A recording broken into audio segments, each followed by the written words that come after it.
আল্লাহ রাব্বুল আলামিন বলছেন আফা গায়রা দীনিল্লাহি ইয়াবগুন ওয়া লাহু আসলামা মান ফিস সামাওয়াতি ওয়াল আরদি তাওআন ওয়া কারহা।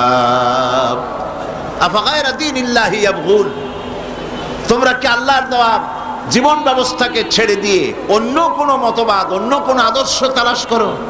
ওয়ালাহু আসলামা, এই দেখুন এখানে সিনলাম সিলমুন শব্দ এখানেও আছে।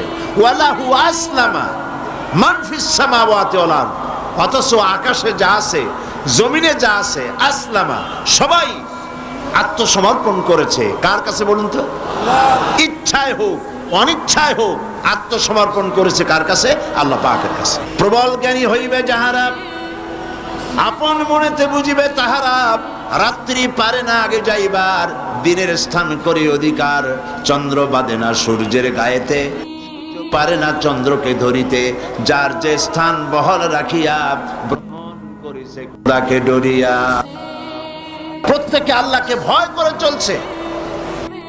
কেউ দাঁড়ায় নাই, চন্দ্র দাঁড়ানো নাই, সূর্য দাঁড়ানো নাই। ওয়াকুল্লুন ফি ফালাকি ইয়াসবাহুন, সব আপন আপন কক্ষপথে ঘুরছে, মারামারি নাই, সংঘর্ষ নাই। চাঁদের সাথে সূর্য ধাক্কা লাগে না, গ্রহে নক্ষত্রে নক্ষত্রে ধাক্কা লাগে না, সব যার যার কক্ষপথে চলছে। কার হুকুম মানে? আল্লাহ পাক বলছেন ওয়ালাহু আসলামা, সব আনুগত্যের মস্তক আমার সামনে নত করে দিয়েছে। সুবহানাল্লাহ বলবেন। মহাশূন্যের দিকে তাকিয়ে দেখুন একই অবস্থা। জঙ্গলের ভিতরে তাকিয়ে দেখেন, সেখানেও জঙ্গলি প্রাণীরা আল্লাহর আইনে চলতেছে, সেখানেও আল্লাহর আইন ভঙ্গ করা হচ্ছে না। সমুদ্রের ভিতরে, দরিয়ার ভিতরে যত জলচর প্রাণী আছে সবগুলি যার যার আপন আপন পথে পথে চলছে, মারামারি নাই, সংঘর্ষ নাই।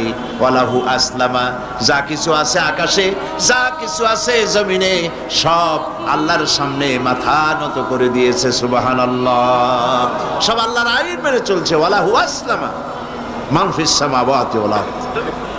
সারেন্ডার করো, সারেন্ডার করো, আত্মসমর্পিত হও। মুমিনদের কাছে আল্লাহ পাকের এটাই হচ্ছে হুকুম, ওয়াদা।